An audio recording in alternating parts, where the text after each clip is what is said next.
Hey, everybody, welcome to Love and Reload, the voice of the relocation industry. I am your host, Ben Cross, and I am here with Tia Robinson, Managing Director of Expath. Hey, Tia, how's it going? Good. I am good. I am pretending like it's morning. I had a shower and now I have my tea, and I'm tricking myself into thinking that it's morning time. What is a typical breakfast for you, Tia? Oh, an English muffin and meat and cheese. Germans are really big on meat and cheese, salami or some kind of lunch meat. And Americans are big on meat and cheese too, yeah, Tia. I don't yes, know yes. if people know that. Yeah. Maybe I forgot that. Yeah, no, it's good. It's good. This is awesome. So where in the world are you, Tia? I am in Berlin in a neighborhood called Tempelhof, which is where the old Tempelhof airport is located. Now it's a big park. But it's the airport where the sugar bombers brought supplies to all of the people who were, under lockdown. You know, uh, I forgot What do I my know? I words. don't know the sugar bombers. That sound like my So kids after like some yeah, cinnamon Sour Patch that's Kids. right. So USGIs did these runs when Germany was under a blockade and supplies were cut off. German, German pilots, American pilots did, I think, like airplane landed every 3 minutes or something during this time to bring supplies into Germany, and they were called a Rosinenbomber, I think, in German, like candy bombers, because they also brought candy for the kids along with the other necessary supplies. So that's why this airport is really famous in Berlin. And that's the I love name it. of this neighborhood too. Yeah. That's awesome. I'm actually listening to the Bomber Mafia by Malcolm Gladwell right now that talks about American bomber pilots, and so it's really interesting that you brought that up. This is awesome. I'm already learned something new today, and we're 2 minutes into the show, so this is going to be a great day. I can tell already. If you're watching right now, go ahead, hit that like button. Let everybody know that we are live. We are here right now. If you're watching on LinkedIn, Facebook, YouTube, go ahead and leave a comment. I want to know who you are, where you are, what you're up to right now. If you have planes landing at your house, bringing you candy, often I want to know about it. Also, Stacy, can we plug this Love and Reload Tumblr right now? It is summertime is a coming here in the States, in this hemisphere. We've got these awesome Move for Hunger tumblers here. 100% of the money for these goes to benefit Move for Hunger and relieve hunger and food insecurity. moveforhunger.org/Tumblr. Go get one, go get two, buy them all. That'll be awesome. We're gonna have more merch and stuff to benefit Move for Hunger. 100% of everything that we sell goes to Move for Hunger. So very cool. Let's see. We got some people checking in here. Let us know who you are, where you're at. Stacy Huff, super producer Stacy in the house. Hi, Ben and Tia. I'm looking forward to today's show.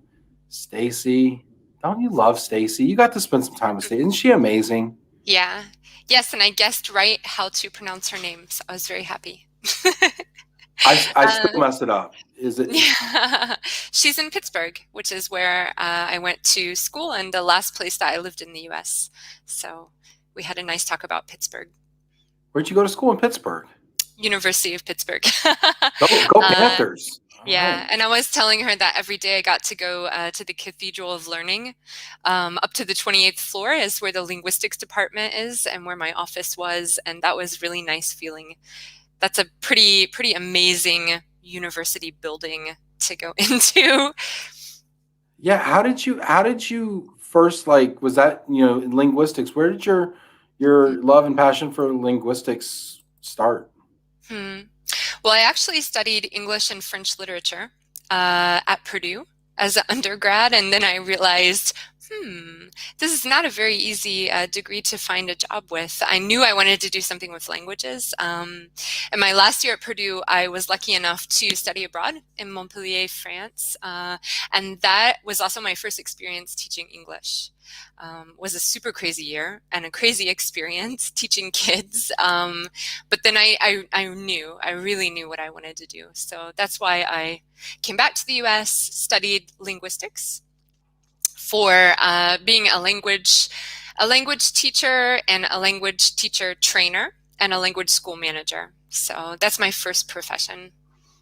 And where did, and Tia, this is so fascinating. And we got a bunch of people checking in. If you're watching right now, go ahead, hit that like button. Let everybody know we are here. Go ahead and leave questions. If you have questions about DSP or cultural language training or anything like that, please leave it in the comments. It is Cinco de Mayo here in the States, which is interesting because that poses a whole other set of complications.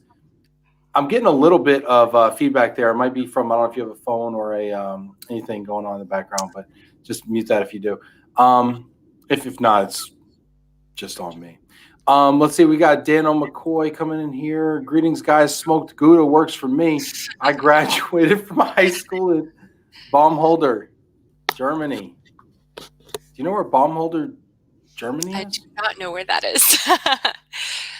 Sounds like a dangerous profession, bomb holder.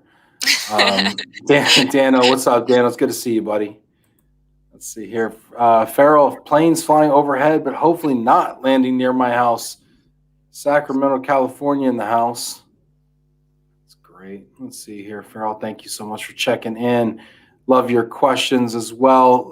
Valerie and Mackenzie, super excited for this conversation. Training and consulting is such an important role in the reload journey. Deluxe Suites listening in from Houston. Showns in the house. What's up, Val? Good to hear.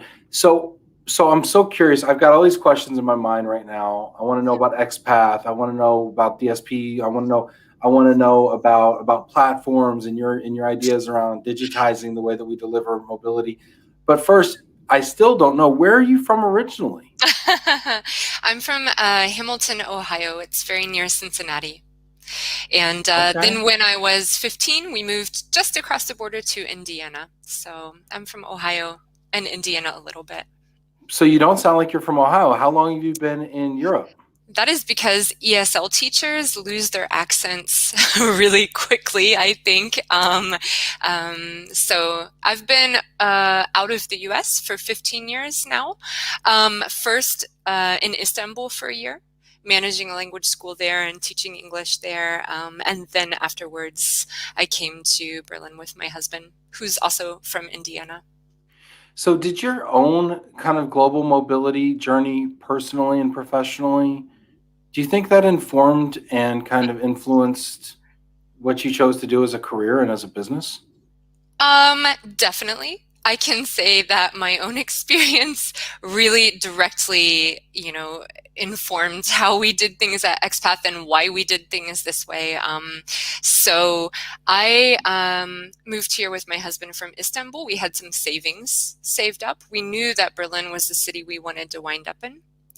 Why was Berlin it for you? I'm always curious why people choose destination. My husband had lived here when he was 19. And he fell in love with Berlin. And I had lived in France, and he told me he wasn't going to move to France. So I had been to Berlin and liked it enough. I knew, enough about Germany. What we were really looking for was a place with an amazing social system. And we found that here, and I truly don't regret it for a minute ever. It is really a great country to live in. So you moved to Berlin, but what made you start Expath? Yeah, so that first year, we moved here without work permits and without jobs. And in Germany, you can't get a work permit without a job offer or a job contract. But nobody wants to interview you if you don't have a work permit. So it's this catch-22 where to get a work permit, you have to have a job offer. To get your foot in the door for an interview, nobody wants to hire an American tourist, because that would mean that before a company can work with you, they have to wait for you to get a work permit. So it was a kind of a strange catch-22 situation. I was researching it carefully before we moved to Berlin. We knew we were going to come here, and everything that I read was so negative. It was like, Americans, don't move to Berlin, move anywhere in Germany, but not Berlin. It's full of English teachers. You'll never find a job. Nobody wants to give Americans work permits to teach English. And it really, really made me not sleep for months before we moved. And then I think in the first week living in Berlin, I met 3 or 4 other Americans teaching English here who had work permits to do it. And I was like, man, thanks, internet. If these people could do it, obviously I can do it too. I just have to figure out how. I mean, at that point, I had a master's in my profession. So, I mean, I was really, good at that profession. And I thought, okay, I can find a way to do this. So we muddled through. We both didn't get our first work permits. My first work permit was just rejected, flat out rejected, my first application, because I didn't know that you can't get a work permit for a part-time job. Nobody told me that, but it's not considered enough money to show that you can really support yourself, 20 hours a week job. So I just got rejected. My husband got a great job offer, but somewhere between the immigration office in Berlin and the federal employment agency in the middle of Germany that actually makes the decision if you get a permit or not, half his paperwork was lost. And so when the paperwork got to this central office in the middle of Germany, they couldn't put him in the computer system because his application wasn't complete. And because he wasn't in the computer system, no one could call and inform him that his application was not complete. Oh, so another bureaucratic, and he lost a job offer because the company took it back. They were like, we can't wait anymore. It's been 3 months. Like we have to hire somebody. We can't wait anymore for you. So we both kind of failed at the first work permit. Yeah. It was awful. It was really awful. I think it took us 6 or 7 months to start earning any income. And we were lucky because we had savings. That must have been so scary, though, because here you are in another country and, you've tried and tried. You've come up against all these obstacles. And I'm assuming you don't have a great family system or support system there. You're there with the savings that's dwindling. You may be there, I don't know, some people would say in this country illegally. Right. And so that must have been a really scary time for you. Yeah, we were almost through to the end of the savings. So luckily we did get subsequent work permits and start working and everything was okay. But, we just couldn't get over how hard it was. We were 2 Americans with master's degrees.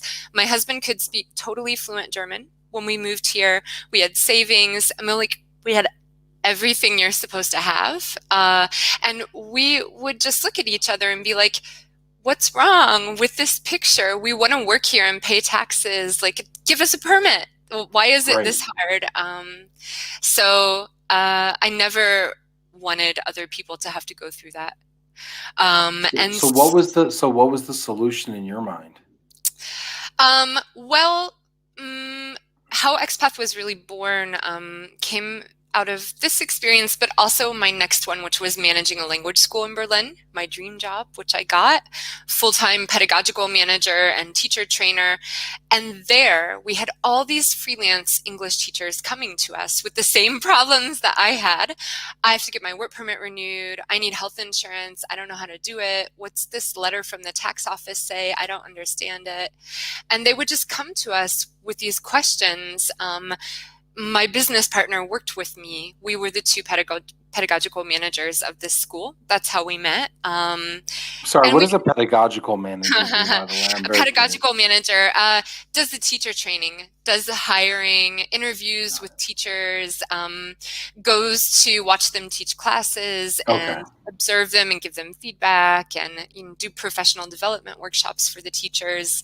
So that part, I was in heaven. That is really my dream job that I wanted. And we saw that they had the same kind of problems over and over. Our company couldn't really help them because they were freelancers. They were on their own in the eyes of the German government. Freelancers have to get their own health insurance, figure out their own taxes, pay their own pension. It's not, coming out of their paycheck every month. So it's very difficult bureaucracy for freelancers, and they couldn't speak German. And this was how our idea was born. We thought, okay, at that time in Germany, there was the Goethe Institute, which is very old, established German school, very good and very, very expensive, way beyond the budget of freelance English teachers. And then there's like the city's public college, which is dirt cheap, but the classes are huge and the quality is like not so great. There was nothing in the middle. There was nothing that was really, really good language school aimed at people like our freelancers who didn't have a lot of money, but they did expect really good classes. And we knew that we could do that because we are teacher trainers. So we thought we can make German teachers teach the way that we want them to.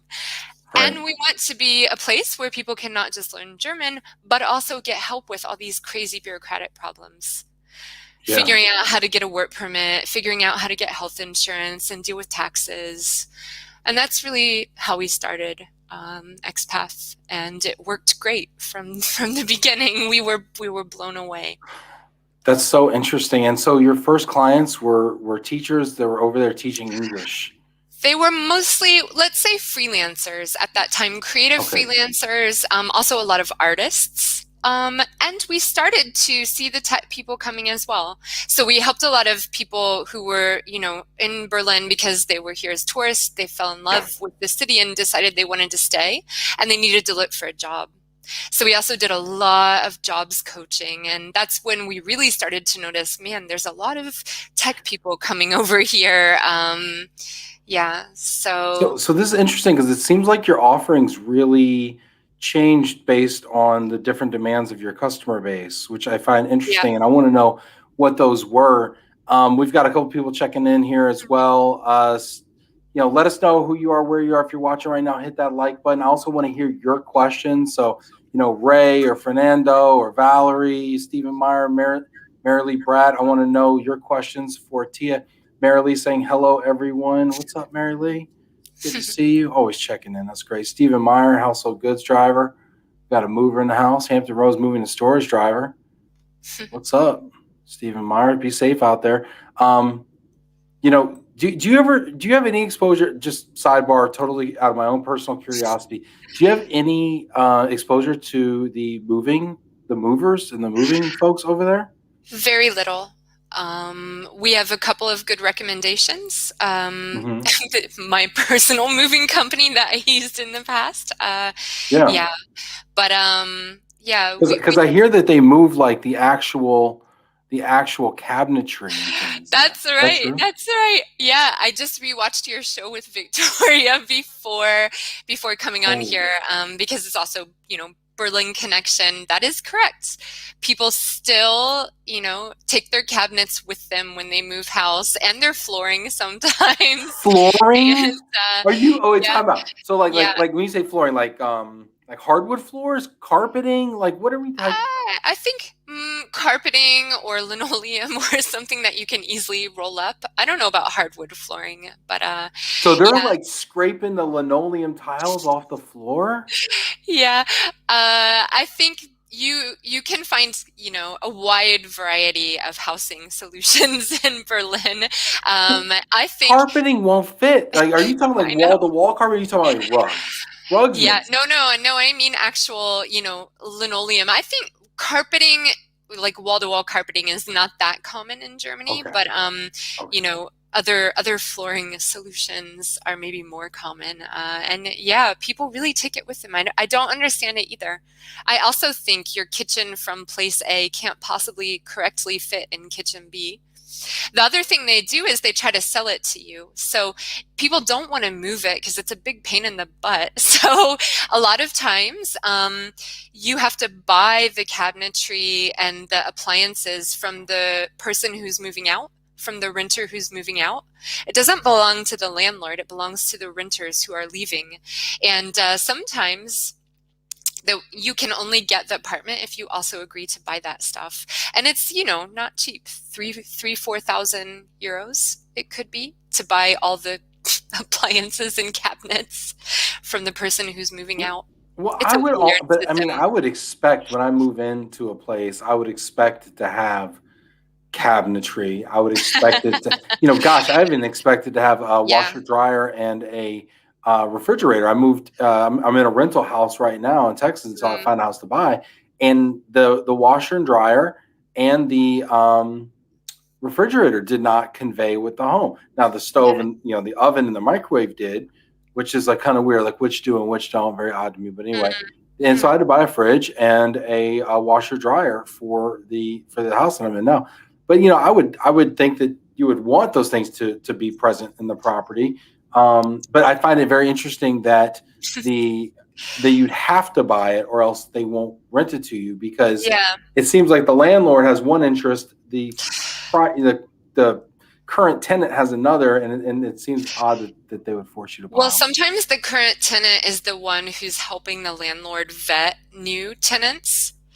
Yeah, for example, if you are a renter and you want out of your lease a little bit early, you can do it by offering to find the next renter for your landlord, and then it lets you out of the lease early. So often, maybe the landlord lives in a different city and isn't there to show the apartment, and it's the current renters who are showing you around, and they make the recommendation to the landlord of these were the best three to choose from. So yeah, they are able to kind of put this little bit of pressure on. We're looking for someone who will buy the cabinets from us. Ray Abbott says, "Roll it and move it." I guess he's talking about the carpet or the linoleum. Roll it and Yeah, move it. That's what we. yeah. I don't know about that, Ray. That's wild. Jana checking in here from Love in Rio. What's up, Jana Chesanowski? It's good to see Jana in the house here. That's great. Tanya comes in with a huge plug right here with her phone number. Never put your phone number on the internet. I do it all the time. That's great. Love it. Love it. Love to hear your questions for Tia out there. If you're watching right now, Mary Lee, Jenna, Ray, send it. Love to see it. Valerie, Dano, Stacy, Farrell. But going back to kind of what we were talking about before. So Expath was founded from this obvious need where it's like, well, hey, if I need this help, other people do too. You knew some of those people because you were going through it with them side by side. And it turned into kind of like you understood your persona really quickly, it sounds like, with these freelancers. Mm, And then it sounded like your services really evolved. So what types of service yeah, did you offer in the beginning, and then what did that evolve into? What types of service yeah. lines do you offer now? Yeah, so at the beginning, it really was B2C. Stefan, my business partner, and I had just come off of this working for business language school. It was very corporate. We had to wear suits all the time. And we thought, Hey, what's wrong we with don't want to do suits? What's wrong with that. suits? You look great, but we didn't want to wear them anymore. And we were tired of we were tired of kind of a very formal corporate attitude at that time, how we saw it. So, yeah, we were pretty happy to stick to B2C in the beginning, but almost immediately after the first week, we started getting calls from companies to ask if we would do language classes there. It's funny, actually, one weekend we got a phone call from the largest real estate portal of Germany, is a really, really big customer. And we had to tell them no, because we didn't have space to hold classes for what they needed. They wanted to have, Wow. 10 classes. We had our little bathroom office with one classroom, and there was no way that we could possibly have said yes. And then slightly later, we had a private student, just a normal B2C German student who was working at SoundCloud, which is a music platform here in Berlin, one of the most famous startups of Berlin. And she was so happy that she told their HR person about us and asked if we couldn't also teach some of the classes there at SoundCloud. So Stefan, who's a German native speaker, went to teach 2 German classes there. They loved it and they wanted more. They wanted, so many more classes that he couldn't teach them all by himself. So, we were already expanding and growing with more German teachers, doing German teacher training for them. And about a year after that, they asked, they said, listen, we noticed on your website you do all this other stuff too, related to relocation and moving here, helping people find an apartment. Do you maybe want to do that for us too? And we were like, I don't know. Okay, yeah, sounds good. Let's give it a shot. So that's how we got into global mobility, is that SoundCloud asked us to put something together for them. And we just made something up that we thought would work for Berlin. We didn't base it on anything except what we thought sounded pretty good at the time, which was to offer Right. 15 hours relocation package.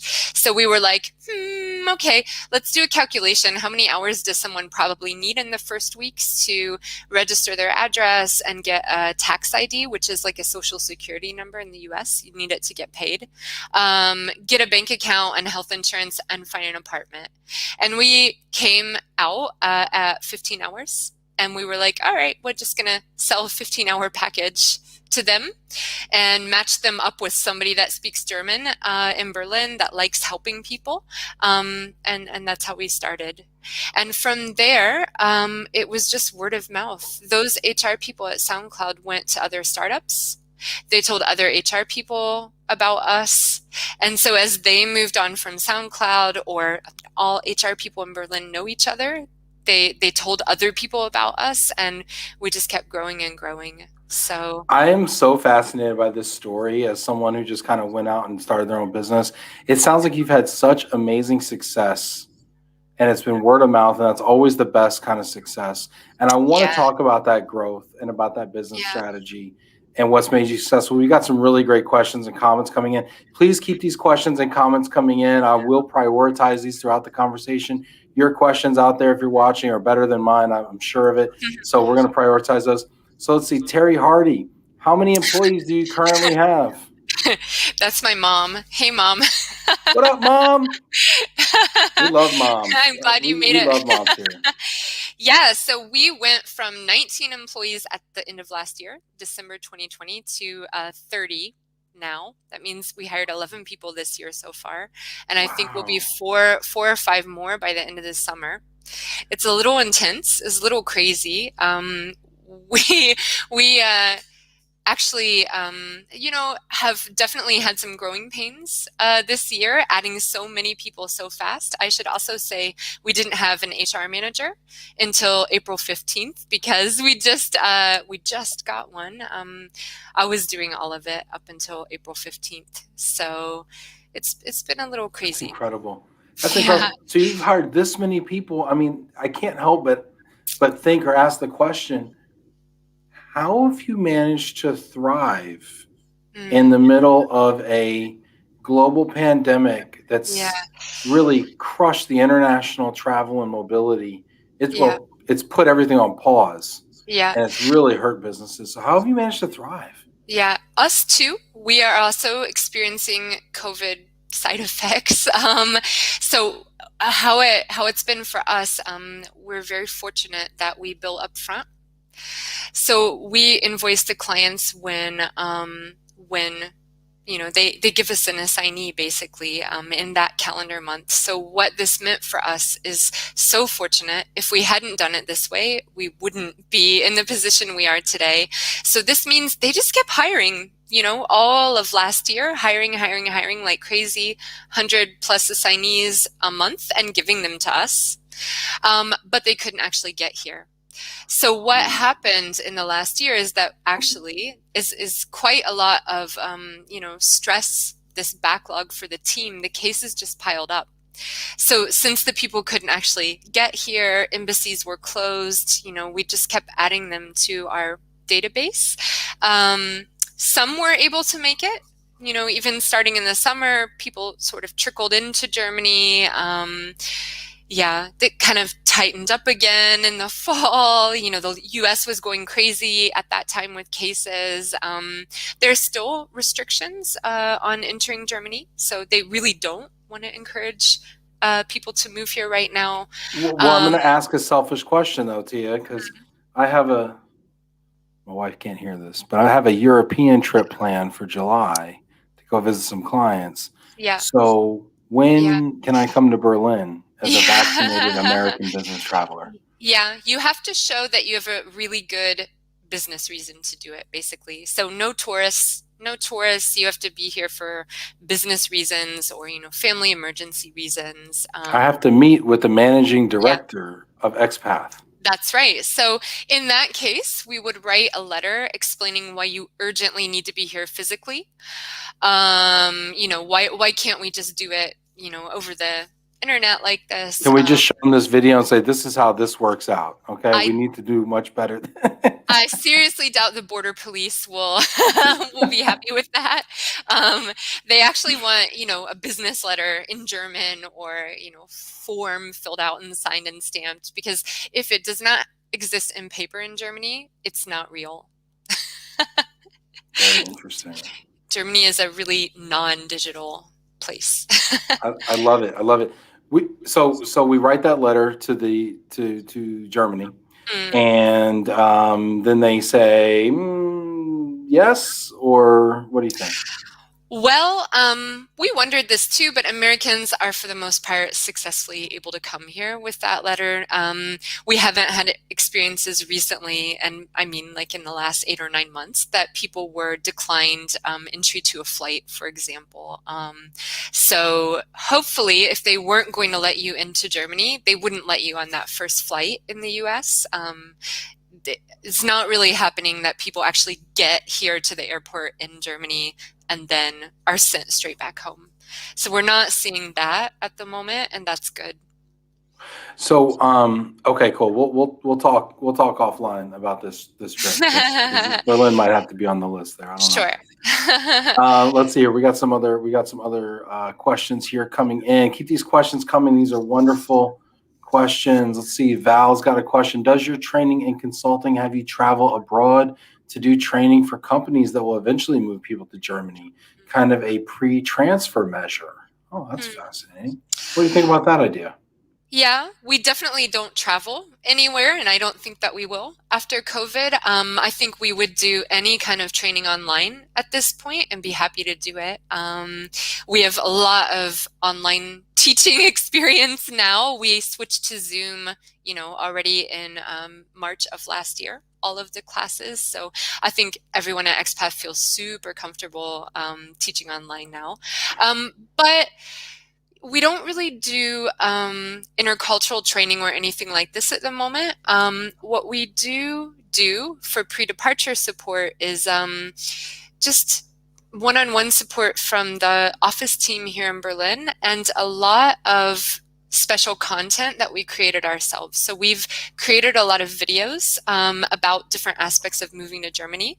They're available on our platform.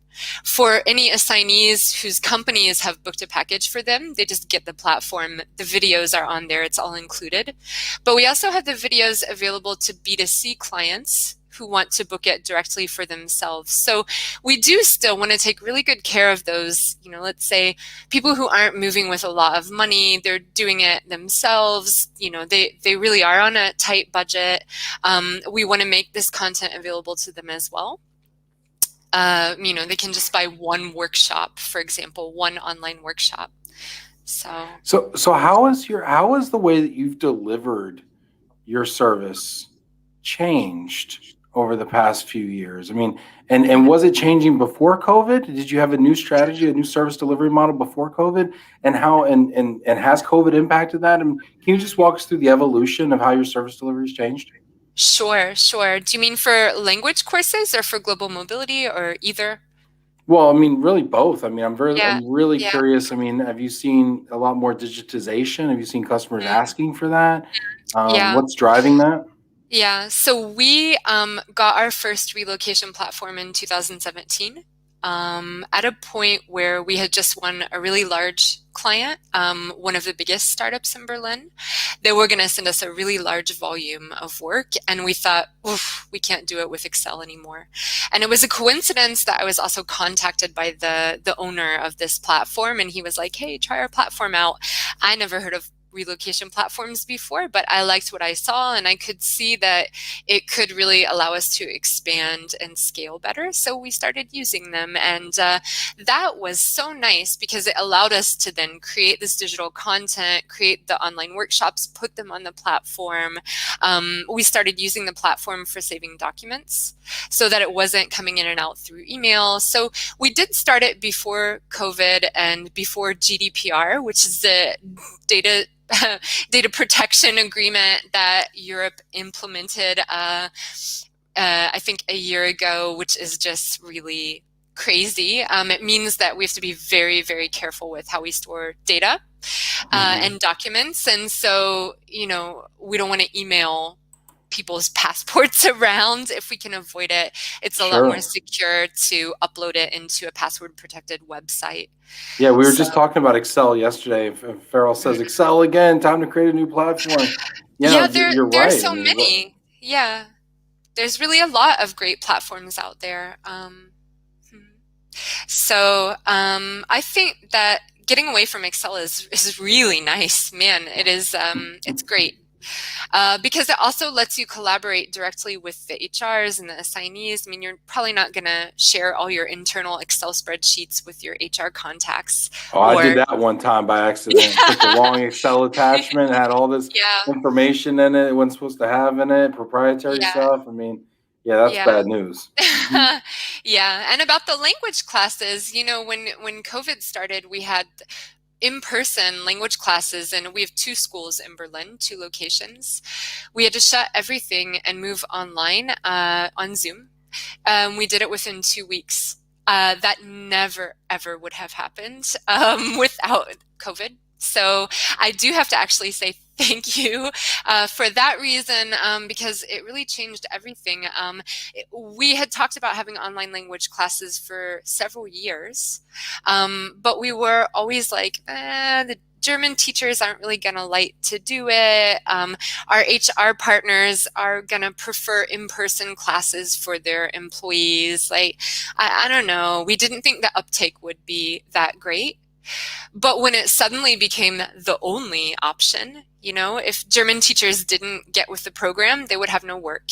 If the companies didn't agree to have digital classes, they would have no classes. So it sort of forced everyone's hand to do it super duper fast. And I'm still amazed and really proud of the language school team, which doesn't include me anymore, that they were able to make that shift so fast and so well. You know, you bring up such a great point, right? COVID made us do things that we already kind of wanted to do, or maybe we dipped our toe into digitization and virtualization, and then COVID just made us do it, right? And it also rewarded the people that were already going down that path, right? So the early adopters who had some of those frameworks in place, it rewarded you in spades. I mean, look at how many hires you've had, and just I can only assume how much you're growing. And I think that has to do with the fact that you had already begun the digitization journey. Yeah, for sure. A lot of this growth in the last year is due to the fact that we won our biggest client ever in February of last year. Really big, a very big client, like the largest one that we've ever had. And and we signed the contract right before all of this started. And they would not have worked with us if we were not able to scale like this, and if we didn't have a platform which allowed them to collaborate with us. And they actually requested an API from their own internal HR platform where they store contracts and things like this to our platform, so that the HR just has to kind of click a button. The documents that we need get sent straight over to our relocation platform, and we take things over from there. So we're doing both immigration, visa and work permit, and then the relocation part as well.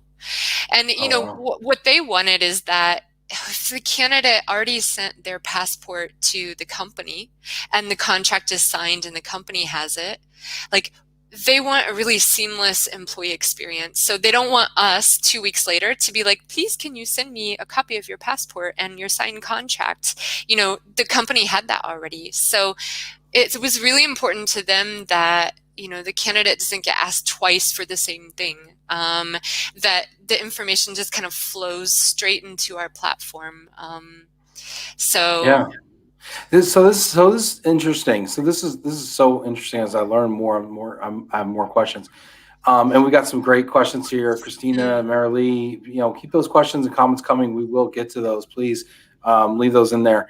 But what services do you offer? You've talked about a mm, lot of different things. Can you just give me a yeah. rundown? Yeah. So right now, the global mobility side of Expath has definitely overtaken the language school revenue in the last year, and And when you say global mobility, can you tell me what that yeah, means? yeah, immigration support. Hmm. So doing visa and work permit cases for assignees coming from all around the world to work in Berlin. And it's not your traditional assignment where someone is working for this company in the US and then they're sent on assignment over to Germany. It's all direct hires straight at the German company. So, they're coming here for a new job. They're not being transferred. It makes the work permit cases, I think, a little bit complex sometimes because there are so many factors that could cause you to get rejected, like not high enough Hmm. salary, don't have a university degree. So, yeah. So we Is do language this. is language requirement as well? No, no, it isn't. No, because Berlin really needs those tech people. And if they had to make everyone learn German first, that would really put a damper on things, I think. Yeah. Yeah. So immigration, language Mhm. training, what else? Yep. And then relocation packages.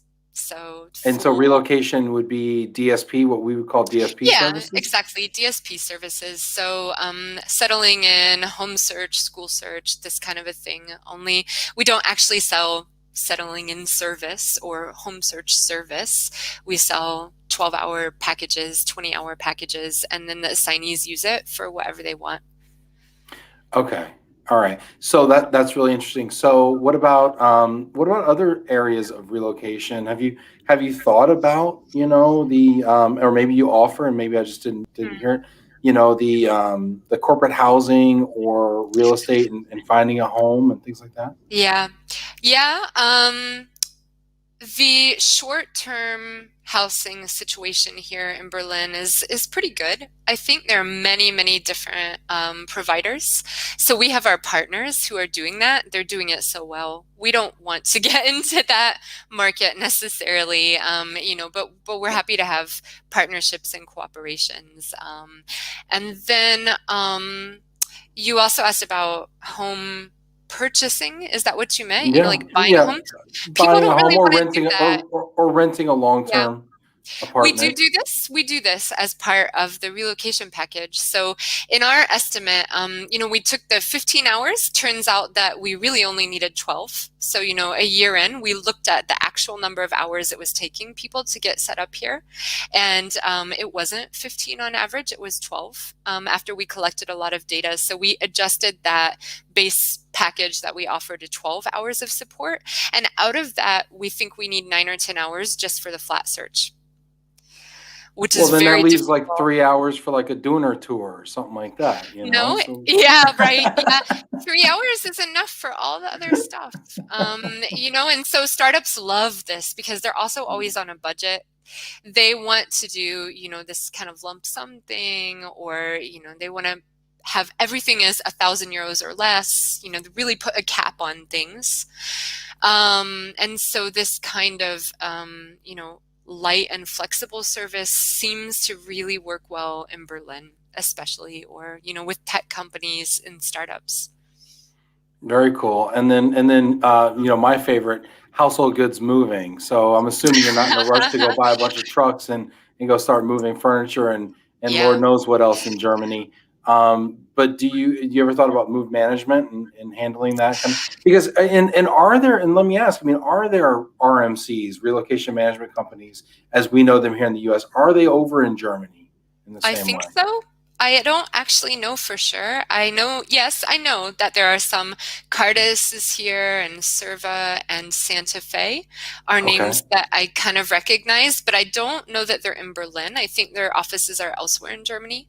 Hmm. Um, but as I told you before today, we've never worked with any of them. So I'm not Wow. very familiar with this world of RMCs because all of our clients are direct company That's clients. that's so interesting because they're so dominant here in the US Mm, mm, and even in Europe. But I mean, I find that mm, fascinating and really cool that your company has grown the way it's grown without utilizing relocation management companies and aggregators of business. I mean, mm. has that been a conscious decision not to work with relocation management companies and to work directly with clients, or has it just kind of worked out that way? Yeah, it's just worked out that way. Honestly, we have grown so fast for the feel of me and my business partner. We didn't set out to make a company of like 30 employees, and we have also like 100 freelancers working for us. We didn't intend for it to get this big necessarily.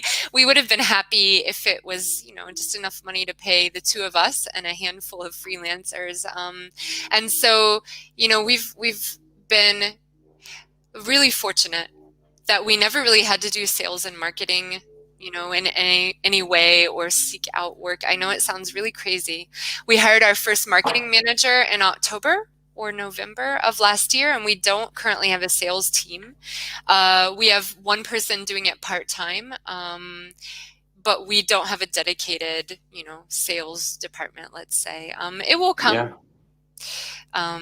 Yeah, I Well, think it sounds like it's working really well the way it is. I mean, I yeah. give you so much kudos because I mean that would be my first thought is to partner with RMCs, but Mm, but if you're able to get the kind of business growth you've gotten through word of mouth and through taking mm. great care of customers, this is fantastic. We've got some really good questions. I want to make sure I get to all of them. Yeah. This is fascinating, though. I want to talk to you offline about some of these things as well. Christina Lindbergh says, wow, what are her top tips for Americans or expats like her who want to start businesses in Berlin? Well, on the one hand, it's kind of not that difficult to start a business, and that you can just be a freelancer. Rewind to the first 10 minutes of Yeah, this I know, I know, conversation. Like, I know. you couldn't But even. So yes, you can and start a then business, but you can't get a yeah, job. But you can start a that's business. right. You might not get the work permit. Yeah. Once you get, a freelance tax number, you just start working and invoicing clients. So, to get started, you could start and with as simple as you get a freelance tax number and start working. If you have to throw a work permit in the mix, of course, that's a different question. So, for someone coming from the US, you really have to think about how are you going to find prospective clients who will write you the letters that you need to go apply for a work permit. Sometimes it can take months, 6 months, 8 months. I mean, that's crazy. That's very bad, actually. I mean, people run out of money and they have to leave Germany sometimes because the government just can't move faster. So if And I wanted to move as a freelancer to Berlin and say, all right, everybody, I'm Ben Cross LLC, and I want to live in Mhm. Berlin and podcast like crazy and Yeah, eat dooners and man on the street kind of stuff. yeah, I can do that. I can stay in the country and do that. Do I have to prove yeah. my source of income and my ability Yeah, to for earn? sure. Yeah, you do. So getting a work permit is hard. Signing up as a freelancer is the easy part. Okay. But getting the work permit is difficult. So you would need to get letters from, two or more clients or business partners or something that say, hey, I want to use Ben as a talk show host for my podcast. I'm going to pay him 200 euros per show. Yeah, and you get letters like this and take it to the foreigner's office and apply for a work permit. Um, Okay. and then the other difficult part comes after having started to work, and that's dealing with the taxes, pension, all of the ongoing bureaucracy of running your business. So that is also not easy. And I think the first year is just going to be bureaucratic misery for anyone starting their own company in Berlin. But there's hope out there. And so, if you know where to look and where to find resources, then there are easier ways to do it. Yeah. So I got you off track here a little bit. But you were giving Christina tips for Americans or expats who want to Yeah. start businesses. What are maybe just a couple tips you might give Christina or others? Yeah, I think that doing research is really, really important. Make a game plan, and also, understand how long it might take. Put some savings aside, because it is really realistic that, it took me and my husband 6-7 months to get set up and start earning money here. I think that's still pretty realistic in Berlin, that even if you're lucky and you get your work permit in 2 months or 3 months, it's still going to take another month before you can invoice your first clients. Yeah, that's a long time to live off of savings. So you need to not waste time. Like, you need to know, how am I going to get these letters from prospective clients? Have some ideas already, have a plan sort of sketched out for your first months of how you're going to go get those letters, get health insurance, go apply for a work permit, so that you don't waste too much time muddling through, in the moment where all of a sudden it's urgent. Now you have to sign up as a freelancer before you can, invoice clients. Now you have to do it. And then that just adds to a lot of stress. Okay. I think, so preparation is really important. Save money, be prepared. Yeah. And use a relocation company. All right, Yeah. let's see here. John Paul says, how long did it take you to establish a solid groundwork once you decided to relocate from the States?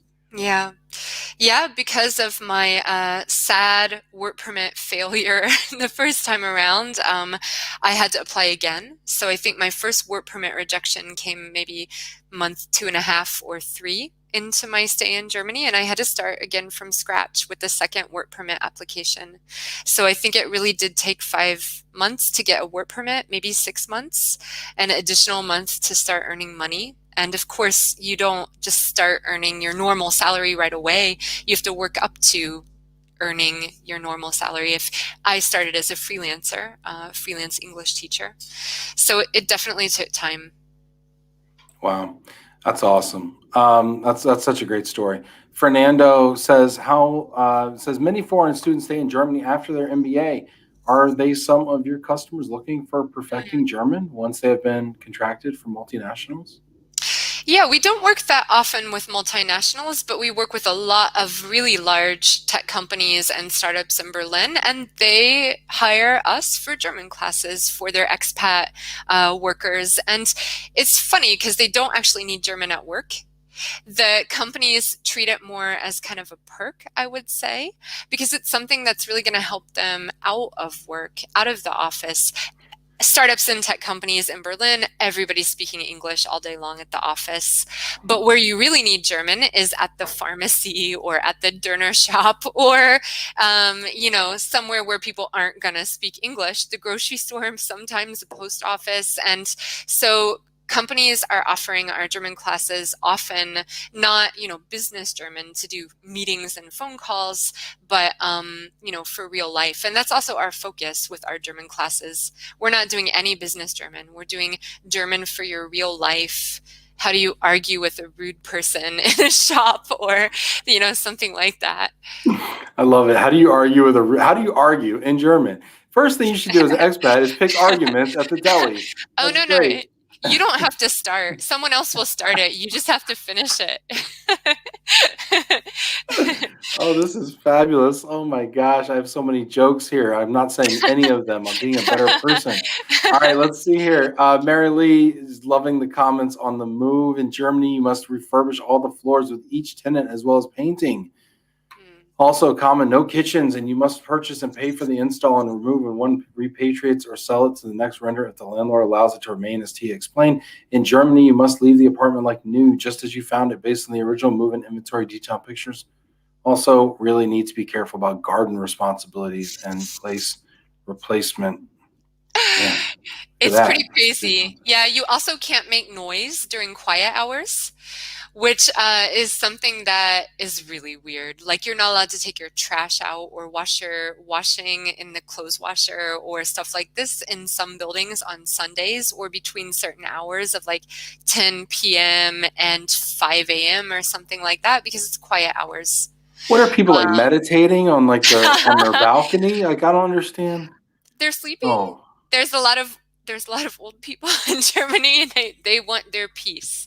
So Wow. yeah, in our very first apartment in Germany, my husband and I got in trouble for running the washing machine on Sundays. We got a letter That's about it. wild. Rick Gray's here in Dallas. What's up, Rick? Do they have handy services to do those repairs? Yeah, yeah. You know, my favorite one here in Berlin is called Driller Queens, and it is ladies with power equipment, and they come to your house Nice. and do anything that you need them to do around the house. I love this company My so God. much, and I've used them for, you know, hanging lights in my apartment as well. So for sure, there's some really great, you know, expat handyman services or people that we recommend our clients to. That's awesome. That's fantastic. Driller Queens. This is Yeah. fantastic. Awesome. These questions are great. Okay, Tia, you like Yes. playing games? Yes. I always ask Maybe. it so ominously like that. I like Yes. playing games. Like Uh, it's some scary movie, right? All right, yeah. so okay, cool. So do you have a top five for us today? Oh, yes. Yes, that I do It's like, have. oh, Yeah. okay, good. Yeah, No yeah. power trip. All right, great. All right, let's see here. Stacy, you got the top five? What's your top five today, Mia? Or Tia? I'm Oh, sorry, what's your top five today, Tia? that happens a lot. My top five is things you should know before moving to Germany. Oh, And I think a lot of it is all about mental preparation too. quiet time. It's quiet time, everybody. Yeah, yeah, yeah. Uh, All right, let's do it. Number five. Yeah. So number five is be prepared for a lot of bureaucracy, a lot of paperwork. It's almost all in German. It doesn't make sense. Yeah, like I said before, if it doesn't exist on paper in Germany, it's not real. It doesn't exist. Is So that if because like culturally they're so process oriented and like it's just very formulaic, you know? Yeah. And After I don't know 5 or 6 years of living in Germany, I was at the immigration office, and they have all of my paperwork in a paper file was like this fat after 5 years. All of my prior applications, they keep it forever, I think. It, wow. And then paper copy too. it's extreme. Yeah. Nice. Very cool. All right, interesting. Be prepared for bureau. Okay, what is it when you say be prepared? How do we prepare for the bureaucracy that we're going to This is encounter? what I meant when I said mental preparation. Like, you should just know what you're in for. And Germany is not a quick and easy place to move to. Like, sometimes people say, "Oh, you know, I think I just want to go for a year to Berlin and just have a fun year, work as a teacher for a year and move on." Don't do that in Germany. You will barely be set up by the end of a year. You won't have had time to enjoy anything. It's not a place you go to for just 1 year unless you're a student, maybe, or on I exchange. mean, But especially if you're like buying the cabinets. I mean, you don't just yeah, go somewhere and buy some that's cabinets and hang right. out, just have a nice, willy-nilly kind of time. I mean, You got to you enjoy know, those cabinets for a couple years. oh my gosh, this is Yeah. hilarious. Okay, number four. Yeah. Number four is related to number five. Bring a savings. You know, 6 months of savings or more if you can, because it's very expensive to move here. People have this idea, especially about Berlin, that it's super cheap, but that really isn't the case any longer. You know how it was in the 90s. It's not like that. So if you move into apartment, you're going to need the first 2-3 months of rent up front, and you know, you may not be able to work immediately. So I mean, you really need to come with a good amount of savings, I think. What is the most would you say cost effective or best value place to live or maybe visit in Germany as someone who's never been? In all of Germany. So Okay. Leipzig and Dresden, which are two cities in the former East, and the former East in general, but those are the two biggest cities. They're really beautiful. They're kind of less known expat destinations, I think. They're definitely way, way cheaper than Berlin. It is attracting a lot of those freelancers that I mentioned before. Freelance artists, you know, are often priced out of Berlin. It is getting very expensive here, especially the rents. So I would definitely look at Leipzig and Dresden if you Okay. you're interested in a very cheap place to live. The other big cities like Hamburg and Munich are actually more expensive than Berlin. They have been for a long time. Berlin is catching up. Interesting. All right, cool. Bring savings, bring lots of money, lots of time, and lots of patience so far. All right, number 3. Yeah. Number 3 is that you should also brace yourselves for pretty direct personalities, which everybody's pissed off about the bureaucracy and the cost of living. They're all just like tight about it. I think it's great. I am so happy now that, if I want to give somebody feedback, I can be really direct about it. But it really does take people aback, especially in the beginning. Strangers yell at you on the sidewalk because they don't like the way you're doing something. I get yelled at least like twice a year by strangers, and I'm German now. I became German in 2017, and I still get yelled at by strangers for not doing things the correct way. Like what? Give me an example of like what happened last time you got yelled at. Give me an example. Well, for example, because I'm over here walking through streets trying to get people to wave at each other, and you're talking about getting yelled at because you're not like sweeping the sidewalk properly. I was riding my bike through a park, and I got yelled at by an old person that this is a non-bike riding park, and I shouldn't have been riding my bicycle through this park. It turned out that he was right, but I didn't know that. I saw this sign when I exited the park. I stopped and I was like, oh yeah, no bike riding park. So I looked at the sign and it does say no bikes. But, it's a big park with the big, dirt paths going all through the park. I'm going to ride my bike through the park. Are they very rule-based in Germany? Yes. Yes. I think that's an understatement. So Scott Robinson offered one, chewing with your mouth open, for example? Yeah, that's right. One time I was walking down a very busy street here on lunch break. I was eating a sandwich, not paying attention really to anything. And this man walked by me and yelled at me, "Mund zu!" And I didn't speak German very well at the time. I didn't understand what he was telling me in the beginning. He yelled at me, "Shut your mouth!" on the street. And I guess I must have been, just like eating my sandwich, like, anyway, I don't know. Do people fight in Germany? Because I feel like this would cause a fight. Like, when I grew up in New York, this would cause a fight. Like somebody, I'm walking down the street, I'm eating a hot dog or a doner or whatever, and then somebody's like, "Moonsuk" or whatever they said. I'd be like, "Yo, what?" Like, yeah, it has taken me if I was like younger. 12 years to be able to say something back. It's really difficult, and this is why you need to practice in German class. How to argue with people. How to argue with people. When people tell you something like that, then you can quickly shout back, "Mind your own business," or something like that.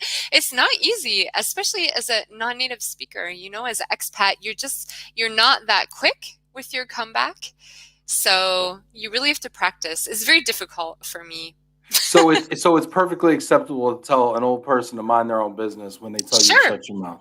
Yeah, I mean, if they're a stranger and they're being rude to you, like. I like this. This is good. No wonder people like your class, because it's super practical. Forget all the pleasantries. Let's get to the point, right? Like when I'm being threatened on a public roadway. Yeah. Okay. This is excellent. Okay, I like number 3 is my favorite so far. All right, number 2. Yes. Number 2 is a little bit of basic German will help, not only so that you can yell at strangers that yell at you, but also because Berlin is a place where many people speak English. So, if you're expat moving here, your friends are going to speak English. Everybody you work with is going to speak English. But where people struggle then is having to go to the post office or the tax office. All this bureaucratic side of life is in German. And there's a saying in German that is Amtssprache ist Deutsch. That means the bureaucratic language is German. You don't have an excuse to show up to any kind of government office and expect them to speak English. It's actually was explained to me that it's a liability issue in Germany, because if Germans say something with their not totally fluent English and they say the wrong thing, that could maybe be a liability for that, government office worker. So they stress that they give official answers in German, and you need to bring a translator with you. which we also provide. I was going to say, that's something you do. Okay, Oh very yes, good. oh yes. But eventually you want to be able to go to the pharmacy by yourself, or order a dinner by So, yourself. so is the language of Derner German? Yeah, I guess the Derner people can probably speak some English because they probably deal a lot with tourists and Could taxi be a drivers. liability. Something Yeah, could end up in my Derner. I didn't ask for. Got a good point. peanut allergy. I got peanuts in my Yeah, Derner. All right. Anyway. All right. So number one. Number one. yeah. And number one is that the flat search is extremely, extremely difficult in Berlin. So this is also something to be well mentally prepared for. People don't understand why we can't help them find a long-term apartment before they move here. One time during my first global mobility event, someone was telling me about this thing called a 1-day flat search or a 2-day flat search. And I was like, I'm sorry, what? And they said, yeah, you just line up 8 viewings and you take your client to them. And I was like, I'm sorry, what? What? Here, every apartment is owned or managed by a different landlord or real estate company. If you want 8 viewings, you have to make 8 separate appointments with 8 different landlords. And for every one available apartment, there are probably 30 to 50 applicants. And it is Oh, so wow. bad that real estate agents post an ad on this big flat search website that everyone uses. They will get 200 applications within 10 minutes and remove the property. That's how drastic it is right now in Berlin. Wow. So you are really at the mercy of the landlords and the real estate agents. Like they don't need you. And if you're not the perfect candidate with the perfect paperwork, you're really going to struggle. So it is a particularly crazy time. And this is definitely, I think, the hardest aspect of relocating to Berlin, and also maybe other larger cities in Germany. But I think Berlin is especially bad. So it's something to be well mentally prepared for. Wow. You've given me a lot to think about. How much of these things do I need to worry about before my July trip? Yeah. How much of these things do I need to get mentally prepared for before I just visit? Not to work there, but just to visit. Yeah, no, the thing is, if you come as a tourist, you don't see these aspects. You don't have to touch on bureaucracy so much. You don't have to find a long-term apartment and compete with 100 people. So I think Berlin as a tourist is amazing. And for people that don't know what a Döner is that we keep talking about, it is a big thing of meat on a spit, like a gyros or gyro, as we say in the Cincinnati area. And you take, a giant knife and slice it off and put it in a pita. But it's the Turkish version of that. It's so banging. It's called a Döner. I Amazing. fell in love with these in St. Pete, Florida. There's a place called Döner, well, we call them Dooners or Doners down there, Yeah. because we don't know how to pronounce them properly. Like I did in the Yeah. first half of this, I had to listen to you say it, and I was like, oh, Döner, okay, got it. So, but I fell in love with these in St. Pete. After we go to the bars and everything, 1 o'clock in the morning, we'd have Döner Berlin. It was like the most amazing. They take this fresh pita, they'd open it up, they'd stick the meat, the lamb, the chicken, the whatever in there, the cucumber, they have like tzatziki or tahini or whatever sauce. Yeah. Probably not the way you have it, but I mean, I think they might have sumac, onions, whatever, and they just top it with sauce, and you're just eating it, and it's just heaven. It's amazing. Yeah. Here they also have spicy sauce, like kind of chili pepper sauce. Yeah. I'm hungry now. Yeah, that sounds amazing. Tia, this was so fascinating. I feel like I've been to Berlin. This is great. I can't wait to come visit sometime. I'm really excited about it. This is awesome, Tia. I wanted to give you the opportunity. You've told us so much, but I want to give you the opportunity to leave us with a final thought, maybe, the folks that are watching today. I think that I would say that I will leave with my own personal sort of motto that I tell clients or tell everybody that asks. If I can do it, you can do it too. I didn't do anything that special. I didn't study business. I'm an English teacher. I did a lot of really half-assed stuff at the beginning. I didn't know what I was doing. We made so many mistakes, and I think we just kept at it. It was also luck. But I do really believe if I could do it, anybody could do it. Yeah, that's awesome. I love that, Tia. You've probably inspired a lot of people to go chase their entrepreneurial dreams. Thank you so much for Yeah. sharing your journey with us. Thanks for letting me be on. That was really great. Yeah, thank you. It's great having you. And thanks to everybody that tuned in and got active in the comments. I so appreciate you. Hit that like button if you haven't done so already. Hit that green applause button if you're on LinkedIn. Give Tia a round of applause after this wonderful show she did. Don't forget, tomorrow we are on with Diane Ayers from Porchlight. So check us out tomorrow, same time. We will see you then, everybody.